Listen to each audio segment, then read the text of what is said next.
आक्षेपांचं नकळत निरसन करणार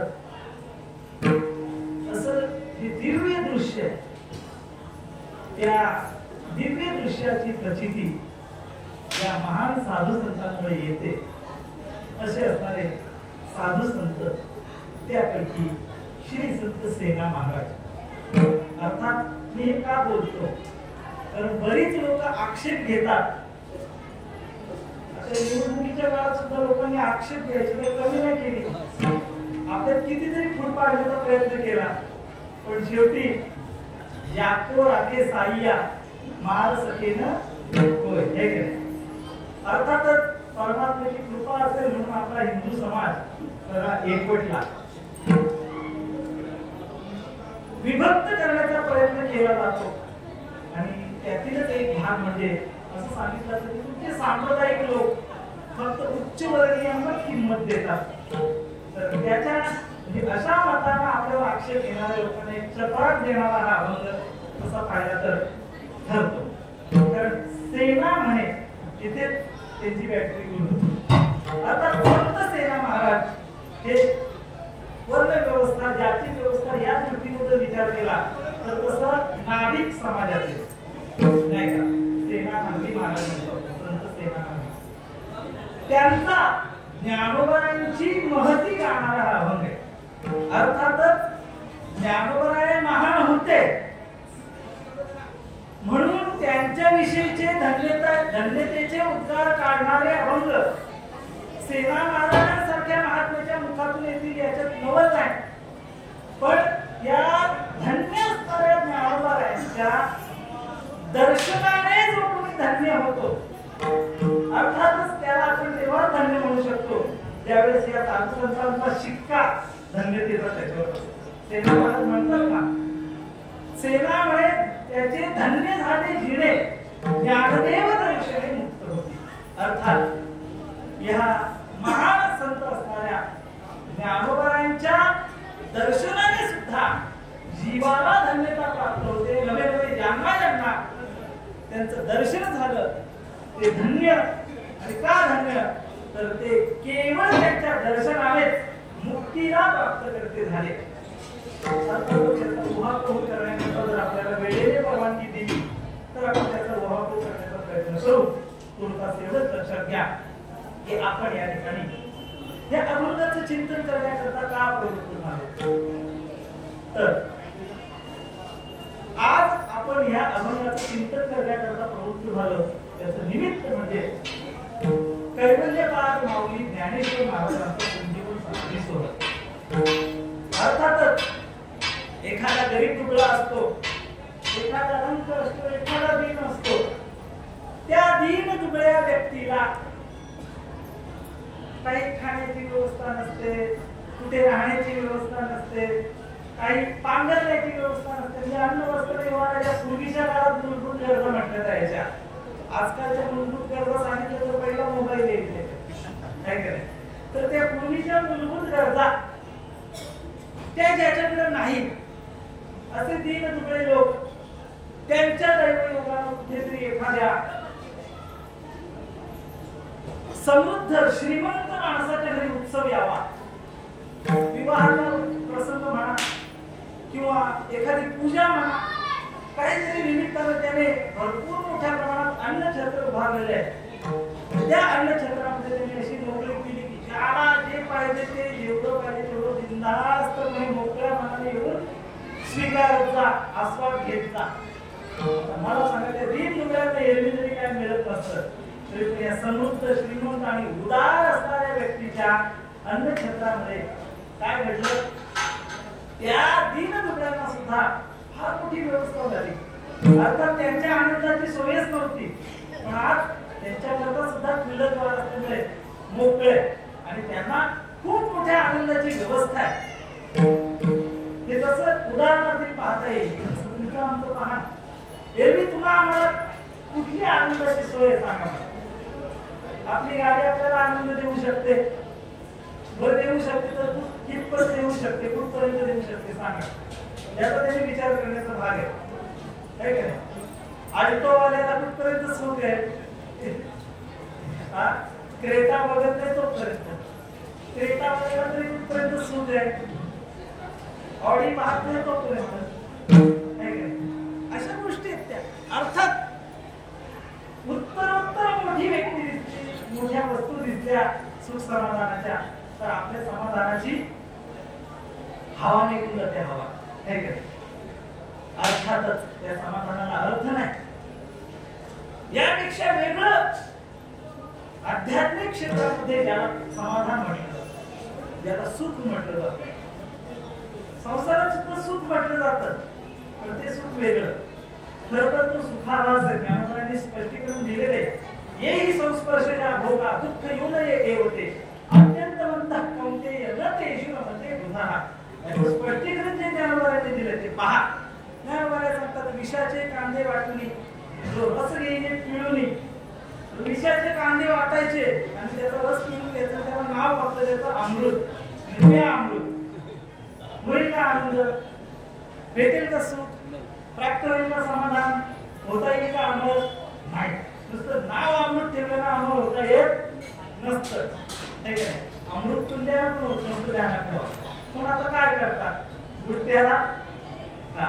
सांगायचं एवढंच मला की खरं समाधान ज्याला म्हणतात, खरं सुख ज्याला म्हणतात, ते सुख काही आगळं वेगळं असतं.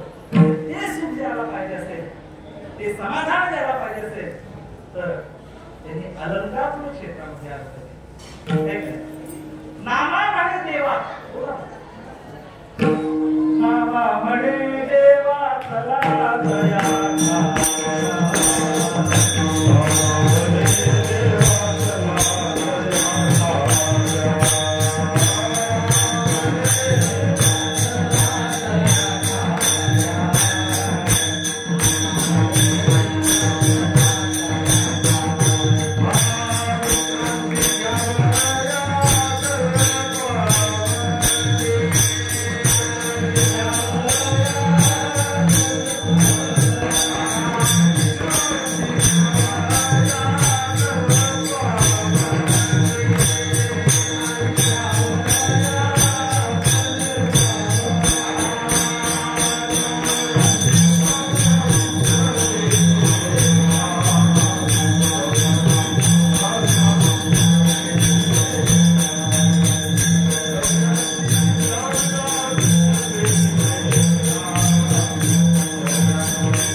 ही सेवा करण्याकरता आपल्याला अशा प्रकारची जागा आहे, व्यवस्था आहे, या सगळ्या सुविधा आहेत. या सुविधेच्या मागचं कारण जर आपण शोधलं तर आपल्या पूजनीय बाबांचं स्मरण करून त्यांना नमन केले राहवलं जाणार नाही. मी मगाशीच बघत होतो, प्रतिमा काही दिसत नाही, तुम्ही पाया पडायला जाणार होतो, तर तिकडं असल्यामुळे मला लक्षात आलं, नंतर तिथे उभा राहिलं पाहिजे.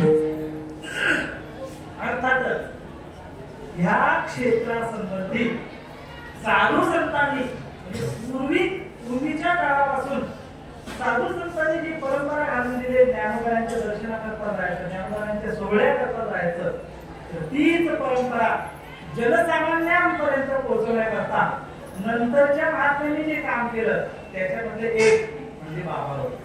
अर्थातच आपल्या भागाचा जर विचार केला तर आपल्या भागामध्ये सद्गुरू वामन बाबा, सद्गुरू सावळाराम बाबा, आमच्या भिवंडी परिसरामध्ये चितघर सखाराम स्वामी एक मोठे महात्मे, त्यांनी आळंदीची चालू केलेली दिंडी यंदाचं 102 वर्ष, 100 वर्ष होऊन गेली. फार प्राचीन, पण ते प्रसिद्ध नव्हते, फार कोणाला माहिती नव्हते. आणि कालेरचे सद्गुरू वैकुंठवासी काशीनाथ बाबा हे जसे तिकडे कार्य करत होते तसे कोपर केलेले परिसरामध्ये बाबांच्या कुटुंबाचा वारसा जो आहे हा फार मोठा आहे. अर्थात या कुटुंबाने चांगलं काम केलं.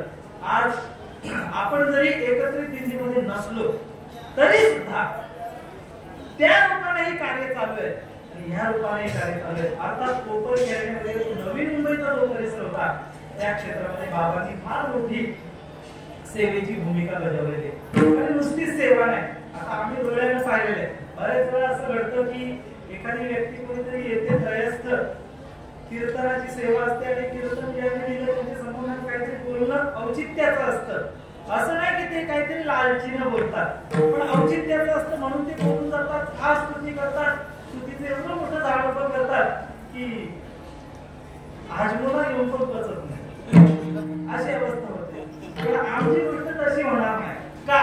कारण आम्ही डोळ्याने त्यांना बघितलं आणि प्रत्यक्ष त्यांची मेहनत आम्हाला त्यांनी स्वतः मुखाने सांगितली. ज्या वर्षी बाबा गेले, शांत झाले, त्या वर्षी कोणालाही विचारा तुम्ही, गुरुनाथ पण होता, मी होतो, हरेश महाराज तर एकदम नवीन होते तेव्हा. आम्हाला तिघांनाही एकत्र घेऊन होते. फार चर्चा आपली जुन्या त्यांच्या झालेल्या गोष्टी सर्व ते सांगत होते. कशा प्रकारे वाऱ्या केल्या, कुठं कुठं कार्य केलं, हे की नाही. ते चासचाही उल्लेख त्यांनी केला. तिकडे चास प्रमाण होतं ना, चास तर तिकडेही त्यांनी कार्य केलेलं. त्या गोष्टीचा उल्लेख केला. 40 गाव पडशा घेऊन रोहिणी तुमच्या भागामध्ये पडशा घेऊन कशा प्रकारे वाऱ्या केल्या आणि भजनाचं अंग जे त्यांना होतं, भजनाचं तुम्ही त्या दिवशी उल्लेख केला, फार गोड त्यांचं भजन होतं आणि खरंच गोड होतं. आणि त्यामुळेच ही खारघर कोपरा वगैरे या भागातली लोक जी होती, आता राम पाटील दैवमान आपल्यात नाही का, त्यांचं समोर आपण बघितलं जीवन, मी समोर बघितलं दिंडी याची बिंदास सिगारेट थोड्याशी बाबाच्या भजनाची एवढी त्यांना आवड. कारण बाबांचा नियम होता, दिंडी जागेवर पोहोचली किती पण वाजलेलं असलं तरी 1-1.5 तास भजन, की त्यांना भोजनाचे सेवक वगैरे असतील, त्यांना समजा भजनाचा लाभ नसेल तर त्यांच्याकडे म्हणून भजन ते करायचे आणि त्यांना स्वतःला पुढे यावं लागायचं. बरेच वेळा दिंडीचं भजन राहायचं, त्याकरता का होईना ते भजन 1-1.5 तास 2 तास कधी कधी घ्यायचे. आणि मोठे मोठे कलाकार सटले महाराजांपासून मला वाटतं सोळंकी मुलगी सुद्धा आपल्या दिल्लीत पूर्वी चाललेली, अशी मोठी मोठी महान मंडळी बाबांच्या प्रेमामुळे आणि बाबांच्या सानिध्यामुळे यायची. आणि बाबा सुद्धा फार नामदेवरायांच्या अभंगांवर त्यांचा फार भर असायचा. आणि अशा प्रकारे त्यांनी हे जे कार्य केलं, हे कार्य करत असताना फार म्हणजे जसं संप्रदायाला धरून केलं पाहिजे या पद्धतीने त्यांनी केलं. मी समोर पाहिलं कलाकार खूप आले, पण फार कलाकारांशी त्यांचं जमलं नाही. तुम्ही बोला का जमलं नाही, त्याचं कारण तर कलाकार लोक काय करतात, कलेला जास्त प्राधान्य देतात आणि संप्रदायाला कमी.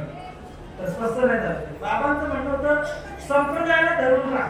आपल्या ते विशाल गोळे यायचे बघा, विशाल गोळे चांगले गायक होते, ते बाबांना फार आवडायचे कारण ते नियमात राहायचे. अर्थातच जो नियमात राहील बाबांना ते जास्त आवडायचे. अर्थातच अशा प्रकारे त्यांनी या गोष्टी केल्या, वाऱ्या दिंड्या सुरू करून दिल्या. तर ह्या दिंडीचा पण कालावधी पाहिजे यंदाचं 60वं वर्ष आहे. योगायोगाने आपला नंबर पण 60 आणि वर्ष पण या वर्षी तर 60 आहे का नाही. अर्थातच मी कालही एका दिंडीमध्ये सेवेचा योग होता देवमध्ये. 50वं वर्ष होतं त्यांचं. त्यांना म्हटलं सुवर्ण महोत्सव म्हणतात 50व्या वर्षात आहे का नाही. तर तुम्ही तुमच्या जीवनामध्ये काय बदल केला 50 वर्षात ते सांगा ना. नुसते 50 वर्ष नका सांगू मोजून आहे का नाही. तुम्ही मोजता कोणाला येईल आहे का नाही. ते नका सांगू. तुम्ही काय बदल केला किंवा काय करणार ते सांगा. एखादा तरी नियम करा. तुमच्या गावात नेते मला हरिपाठ होत नसेल तर 50 वर्ष दिंडी असून फायदा काय. तुम्ही तुमच्या गावात हरिपाठ चालू करा. त्यांनी सर्वांनी वचन दिलं आणि म्हटले रोज हरिपाठ होणार. म्हटले नवीन पिढी त्याच्यामध्ये उतरणार. सर्व पिढीने नवीन पिढीने उतरली. आपल्या गावामध्ये त्यांच्या गावाचा विचार केला बरेच पारमार्थिक सांप्रदायिक लोक आहेत. मला वाटतं तो एक महिन्याचा एक उपक्रम सुरू झालाय ना काय नाचू कीर्तनाचे रंगी. चांगला उपक्रम आहे. एकमेकाला सहकार्य करत सर्वांनी जर त्याचा आनंद घेतला तर एक सांप्रदायिक बांधणी पुन्हा नवीन पिढीच्या दृष्टीने उपकारक ठरेल. आणि अशा प्रकारे हे जे सगळं कार्य आज उभं राहतंय त्याच्या मुळाशी बाबांसारख्यांचं योगदान. आणि खरं त्यांनी हे कार्य करत असताना स्वार्थ नाही पाहिजे. खरं पाहिलं तर नवी मुंबई म्हटली तर पैशाला काय कमी आहे. मला जेव्हा आपल्याकडे 2 आणि 5 लाख रुपये गुंठा तेव्हा तिकडे 20-20 लाख रुपये 25-25 लाख रुपये गुंठा आहे का नाही. खारघरवाडी आपली मंडळी आहे तुम्ही बघितलं त्यांचं कितीतरी वर्षापूर्वी तिथे हजारांनी जमीन मिळायची तेव्हा तिथे 25 लाख रुपये गुंठा. म्हणजे पैशाला काही कमी नव्हती या लोकांना. तरी सुद्धा त्यांचा कल जो होता तो कल होता संप्रदायाच्या सेवेकडे. त्यामुळे आपल्याला एक चांगला सुयोग आहे की इतकी प्रदीर्घ परंपरा आपल्याला प्राप्त झाली. महाराज पण ती सांभाळण्याचा चांगला प्रयत्न करतात. समाधान वाटतं. तुम्ही अजून प्रयत्न करा. अजून लोक तुम्हाला सहकार्य करतील आपली. कारण आपली सगळी लोक सहकार्याच्या भूमिकेत कोणी विरोध करणारी नाही. त्यामुळं आपण प्रयत्न करत राहायचं. एखादी चूक झाली कोणी दाखवली तर आपण ती बदलण्याचा पुढच्या वेळेस प्रयत्न करू नाही का. आणि अशा प्रकारे आपली दिंडी उत्तर आता हे 60 आहे. माझं म्हणणं आहे की आपण जरी नसलो तर पुढच्या पिढीला 160वं वर्ष या दिंडीचं पाहायला मिळालं पाहिजे. अशी ज्ञानोबरायांची त्यांनी प्रार्थना करू आणि ज्ञानोबरायांच्या चिंतनाकडे आपण वळूया.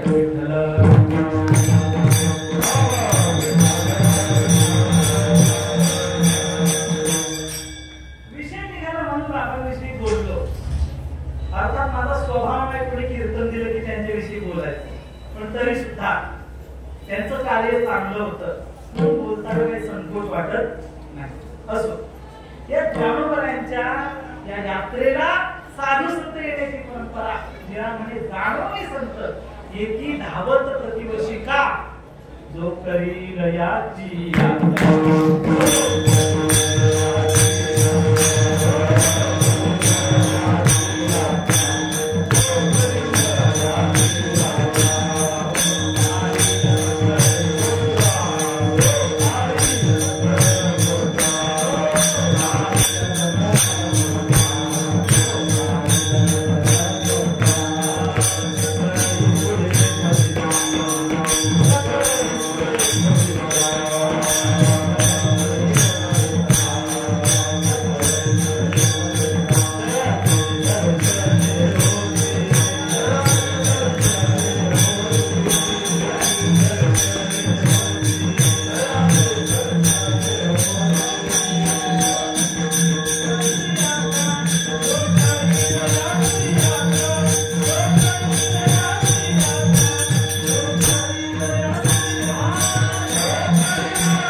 याची म्हणजे कोणाची ज्ञानोबरायांची या क्षेत्राची खासियत आहे. काही काही लोकांमध्ये फक्त व्यक्तीमध्ये विशेषता असते. ती व्यक्तीच तेवढी विशेष असते त्याच्या गावात एवढं विशेष नसतं. पण ज्ञानोबरायांचं असतं की ज्ञानोबरायांचं व्यक्तिमत्वही विशेष आहे आणि त्यांचं गावही विशेष आहे. अर्थात मगाशी आपण बघून गेलो हे काय की ही अलंकापुरी सामान्य नाही हे काय. आता जो करील याची यात्रा तो तारील सकळी गोत्रा हे क्षेत्र हे तीर्थ असे भूवैकुंठ पंढरपूर त्याहून थोर महिमा या किंवा ज्या भूवैकुंठ पंढरपूर सकळ तीर्थाहून पंढरी हे मुकुट म्हणे. पण त्याही पेक्षा मोठं स्थान मोठं महात्म्य जर कोणतं असेल तर या श्री क्षेत्र अलंकापुरीचे आपण त्याला आळंदी म्हणतो हे काय.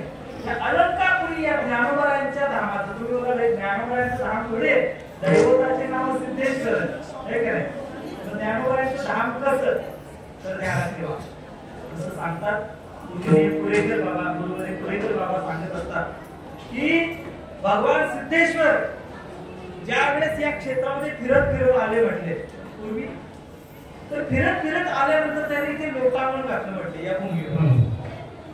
का कारण त्यांची स्थापना त्यांचं स्थान म्हणून प्रसिद्ध होणार हे त्यांना माहित आहे.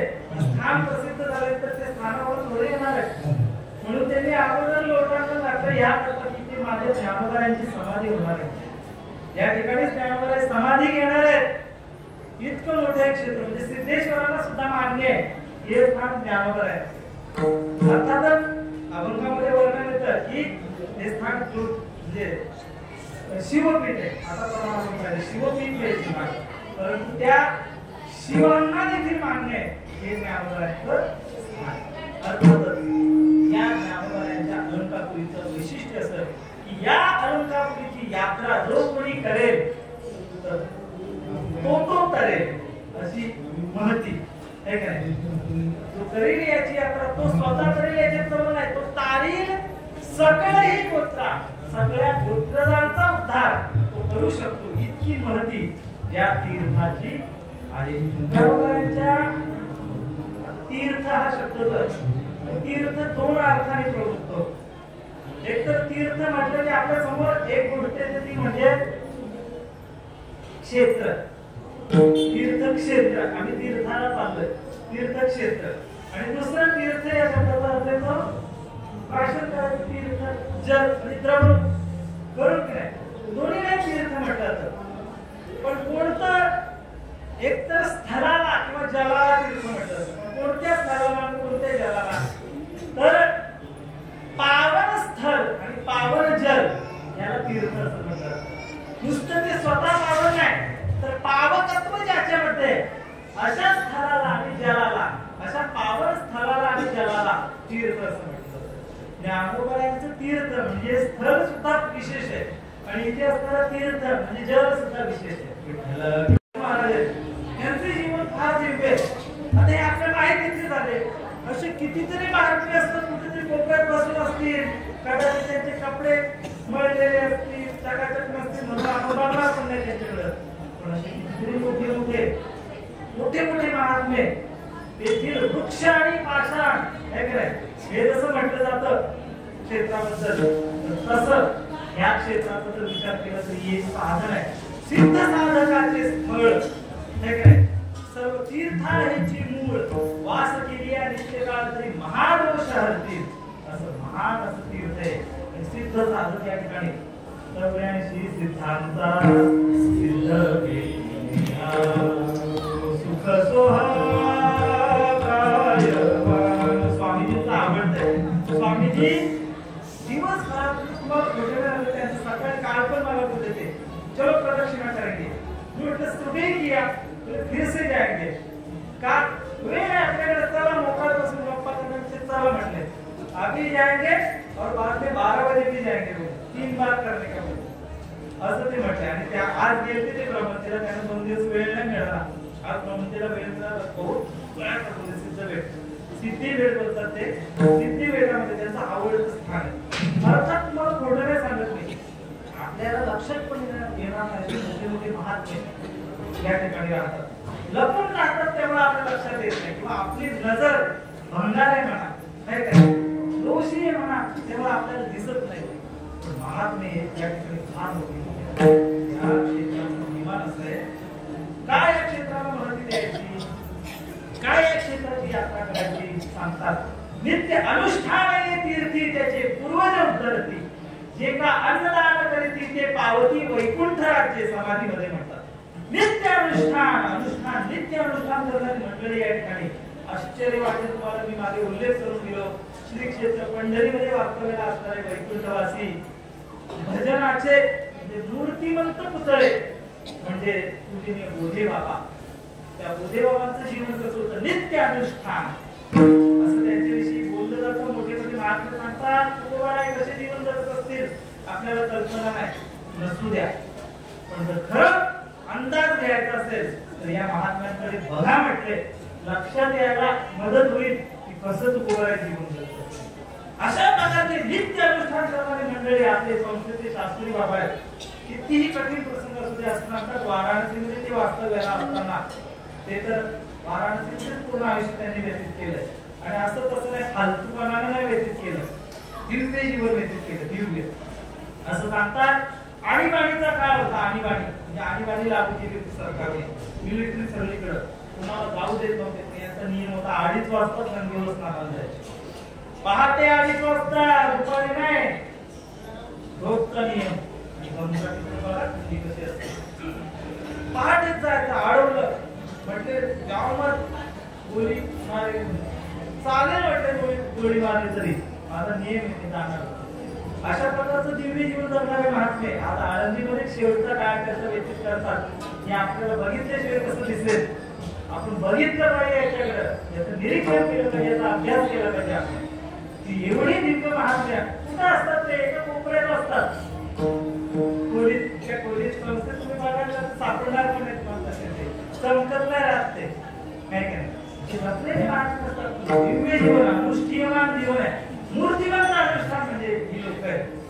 अशी लोक तुम्ही डॉक्टर बाबा आहेत त्या ठिकाणी काय दिव्य जीवन आहे बघा. अतिशय दिव्य जीवन. आम्हाला शहारे येतात कारण प्रत्यक्ष जवळून पाहिलंय. थोडीशी खंत पण वाटते की आपण त्यांच्यापासून दुरावं म्हणजे आता घरी गेल्यावर काय उद्योग तेच तमाशे हे गेलं हातातून फार खेळ वाटतो बाहेर.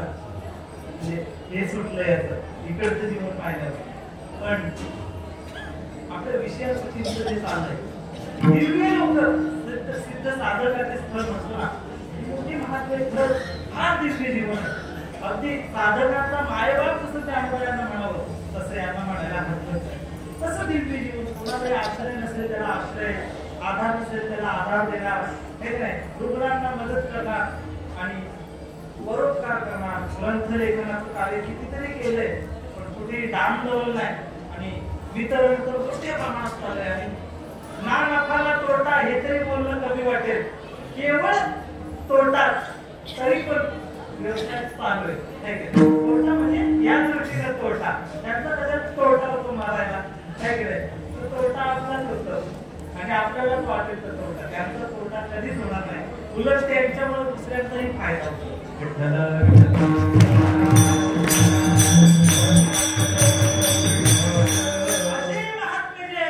त्याचे पूर्वयुद्ध रस्ती आपण जर दैवयोगाने असं करू शकलो मला वाटतं बेबीताईंनी करायला हरकत नाही. वाचता येतं ना तुम्हाला? हो एकदा यायचं अजानवृक्षाखाली इथं राहायची व्यवस्था आहे आपली धर्मशाळा. मला व्यवस्था करतील तुमची. राहायचं मस्त पैकी. नाही तर आपले मडवी बाबा आहेत तिथं पण व्यवस्था होईल. अनेक महाराज आहेत अनेक ठिकाणी व्यवस्था होईल. यायचं आणि 8 दिवस मस्त ज्ञानेश्वरीचं पारायण करायचं. अजानवृक्षाखाली बसून ज्ञानोबांची सेवा, रोज इंद्रायणीचं स्नान, रोज प्रदक्षिणा, ज्ञानोबांचे दर्शन, स्वामीजींच्या म्हणण्याप्रमाणे 3-3 प्रदक्षिणा करा. काय हरकत नाही. एरवी डॉक्टरने सांगितलं चालायला जातो की नाही आपण शुगरची लेवल करण्याकरता त्याच्या आधीच चाला. टेन्शन नाही येणार तुम्हाला. आणि असं जर तुम्ही केलं तर त्यांचं नाव माहित होतं म्हणून मी नाव घेतलं. खरं तर बाबाचा शब्द वापरू का हे मावशा हो सगळ्यांनी तुम्ही करा. असं जमलं तर सगळ्या या एखादा टेम्पो तुम्हाला देतो करून. खर्च आम्ही करू वाटल्यास या आणि एवढं मस्तपैकी पारायण ज्ञानोबांच्या ज्ञानेश्वरीचं पारायण करा. नाही पारायण करता आलं ज्ञानोबांचं ज्ञानदेव ज्ञानदेव ज्ञानदेव जप करा. आणि मस्तपैकी कधीतरी एखादा अनुष्ठान इथे करून बघा काय आनंद असतो. आणि असे नित्य अनुष्ठान करणारे असतात पूर्वजांचा एक उद्धार होतो. अन्नदान जे करतात दिंडीमध्ये आपले मदत करणारे सहकारी लोक आहेत तर त्यांनाही न कळत ते जरी आले नाही तरी सुद्धा येथे एक सिद्ध दिलेले अन्न हे कोटी कुळाचे इतकं मोठपण या क्षेत्रात आहे का नाही. अर्थातच एका अन्नदान करीती ते पावती वैकुंठ राज्य, त्यांना वैकुंठामध्ये राज्य प्राप्त होतं उत्तर काळामध्ये. अर्थात पुढे जेव्हा सद्गती त्यांना प्राप्त होते त्यावेळेस इतकं मोठं महात्म्य या क्षेत्राचं आहे हे काय. ऐसे तीर्थ उत्तमोत्तम आणि नाही या सम, असं उत्तमोत्तम हे तीर्थ आहे यासारखं दुसरं नाही. शिवपीठ हे मनोरम अलंकारपुरी हे देखा, असे या क्षेत्रात महिमा केले. वर्णन करायचं झालं तर स्वतः नामदेव हे सांगतात, संत नामदेव महाराज, न वर्णने येथीची थोडी, इतकी थोडी काय वर्णन करावी, माझे त्यानं वर्णन करावं जात नाही. नामदेवराय म्हणतात माझे त्यानं होते, माझे त्यानं होईल का, तुम्हाला अंदाज आलाच असेल याच्या त्यानं होणारच नाही आणि खरंच नाही होणार ना. हे बोलण्यातच आपलं बळपण आहे आणि खरंच सांगतो तुम्हाला हा मोठं महिमा या क्षेत्राचं. न वर्णने येथीची थोडी का, जेथे साक्षात श्री हरी येऊन या धडकरी ज्ञानदेवा समाधी दिसली. सोपी गोष्ट आहे, मला थांबायचं आपल्याला, त्याची चिंता करू नका. वाचले का मॅडम? हा मागून जाऊला घाबरू नका तुम्ही, महेश पालन घाबरले लगेच. असं सांगायचं एवढं की जेथे साक्षात श्रीहरी येऊन या धडकरी ज्ञानदेवा समाधी दिसली. साक्षात ज्ञानदेवांना समाधी देण्याकरता जगाचा मालक आला आणि त्यांनी साक्षात येऊन समाधी दिली. साधी गोष्ट आहे का? बरं आले तर एकटे ना आले, सवे पुंडलिक सुबुद्धी, सोबत पुंडलिक आहेत आणि नादी महासिद्धी, सगळ्या सिद्धी. आपण बोलतो सिद्धी सिद्धी सिद्धी, आपल्या फक्त अभंगातच माहित आहे, कदाचित तो शब्द पण आपण लिहू शकत नाही. प्राप्त करणं फार दूरची गोष्ट आहे का. पण त्या मूर्तिमंत सिद्धी साक्षात त्या सिद्धी सगळ्या भगवंताच्या सोबत आहे आणि त्या सगळ्यांना घेऊन परमात्मा इथं आले का. कारण इथं जो सोहळा करायचा होता तो सोहळा काही 2-5 लोकांचा नव्हता ना. आपली दिल्ली जशी 200-400 लोकांची असते मर्यादा आहे, तेवढी व्यवस्था आपल्याला करता येते.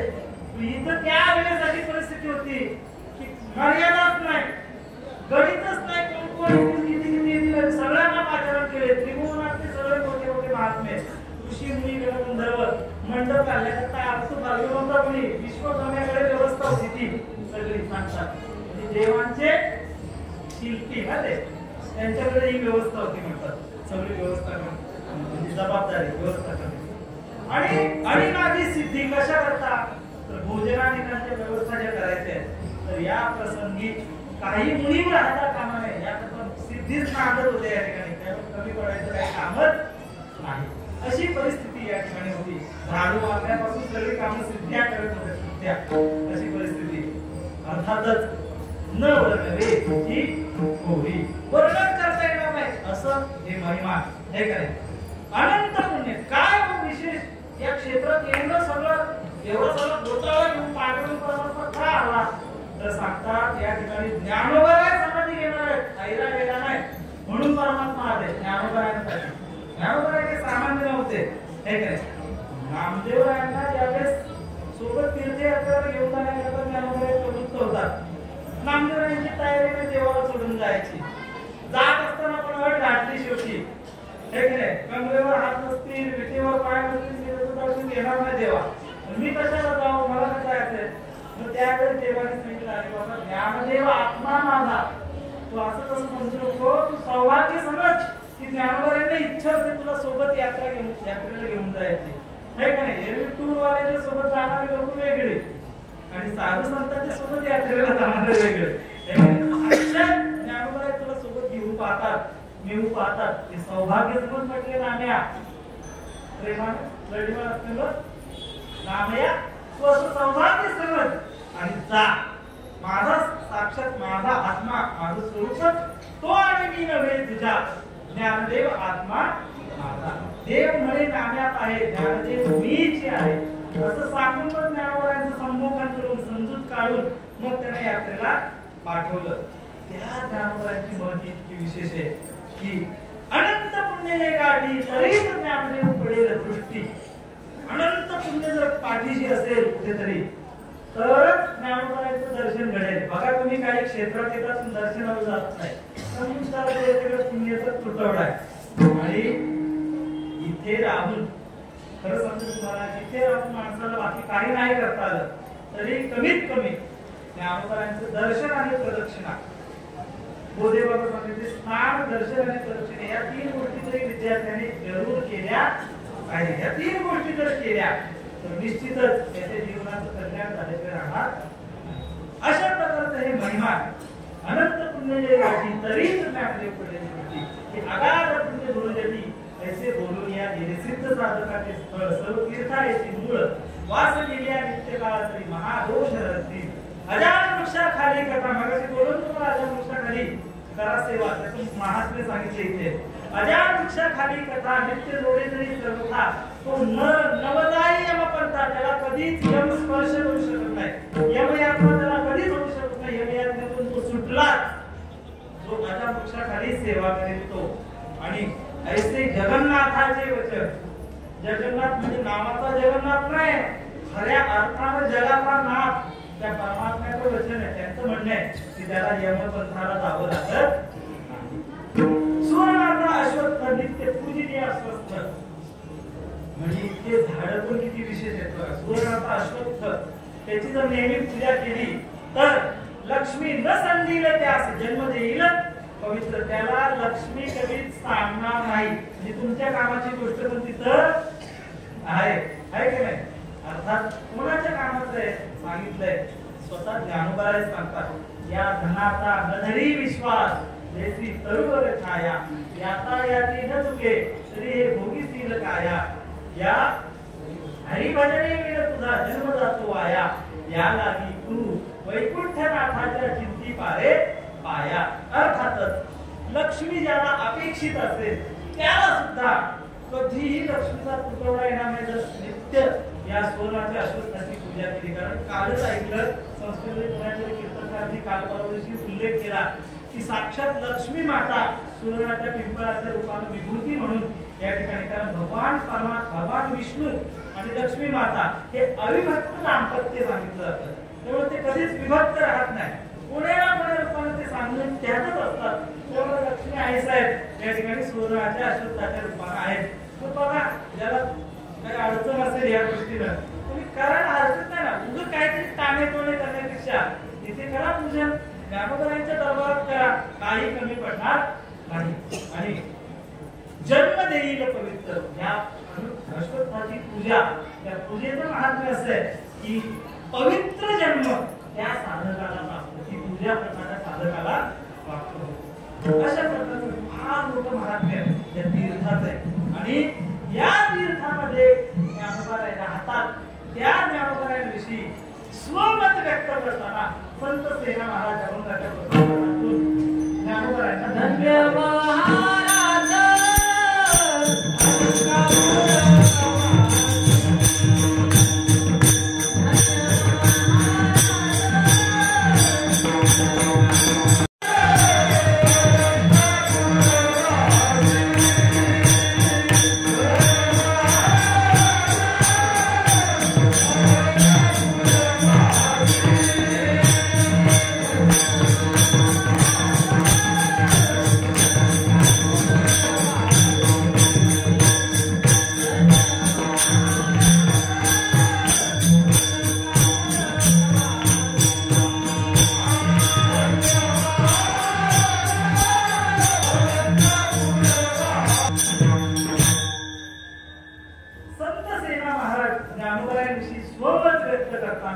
स्वतःची भावना व्यक्त करताना म्हणतात, धन्य महाराज अलंकापुरवासी.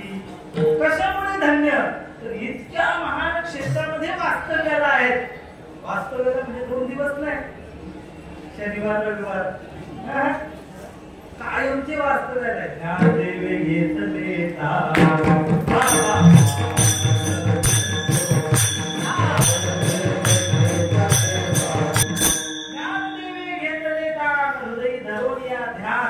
समाधी पैसना निर्वाण कथा कीर्तन करीतू. या ठिकाणी समाधीच बसले. कधीपासून बसले, तर कधीपासून बसले, आताच्या युगाच्या संबंधाने बोलायचं झालं तर आताच्या युगाच्या संबंधाने मागे काहीतरी उल्लेख केला की 108वी समाधी होती. आणि आता काही वर्षापूर्वी सांगितलं की 127 वर्ष पूर्ण होऊन गेली आणि सांगतात या वर्षीचं 128वा त्यांचं समाधी सोहळा म्हणजे 128वा युग ना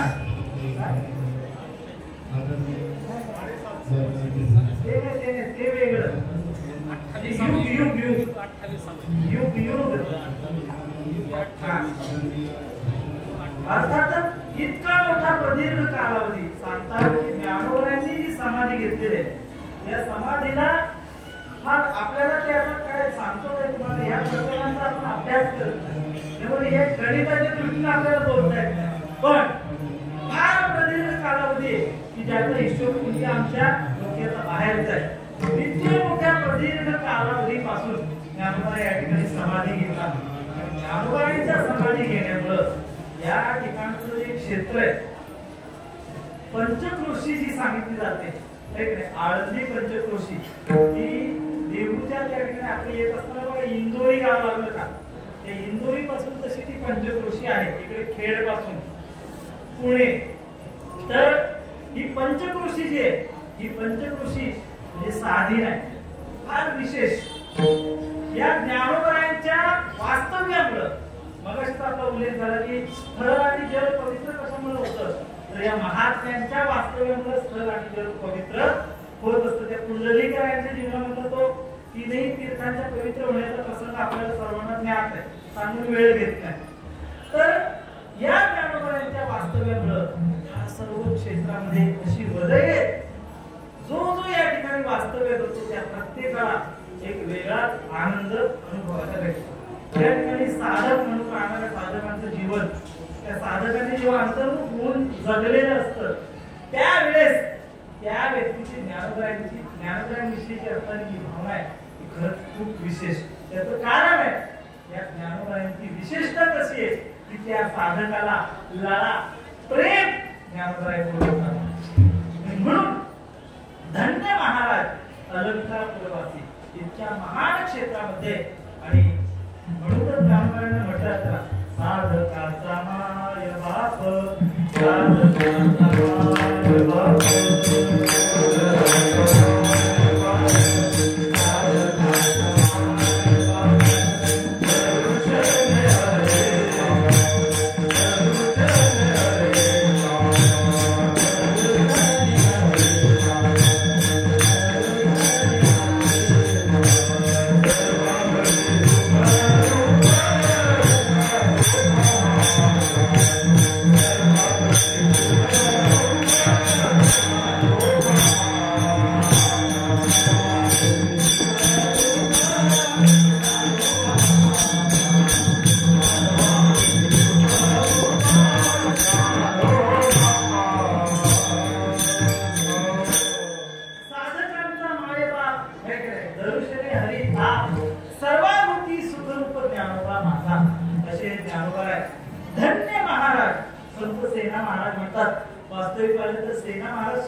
का नतमस्तक व्हावं तर सांगतात हे असो आता स्तुती सांडोनी निवांता चरणी ठेवीजे माथा किंवा उगेयाची ठेवीजे माथा हेची म्हणे हे बरे हे काय नमावे पाय हे माझे उचित मी नमन करणंच चांगलंय जास्त डोकं चालवण्यात अर्थ नाही म्हणून म्हणतात की साष्टांग तयासी नमन माझे लोकांना असं वाटत असेल पहिलं चरण उरकत नाही आपण कधी पूर्ण व्हायचा कीर्तनाची सुटायचं कीर्तनाची फक्त मोजून 5 ते 6 मिनिटं बाकी असते बरोबर आहे एकदा भजन घेऊया आणि 2-5 मिनिटांमध्ये आपली सेवा आटपूया पण भजन मात्र तुम्ही चांगलं केलं पाहिजे सुरुवातीला जरा गोंधळ होता काही समजत नव्हतं नीट कोण काय बोलतो नाही बोलतो मी सांगतो तिकडे कोणाचं लक्ष नव्हतं आता सांगतो सगळ्यांना हाताने टाळे आणि मुखाने विठोबा रखमाय भजन सर्वांनी करायचं भजन जर व्यवस्थित केलं तर 2-4 मिनिटातच सेवा आटोपती घेतो विठो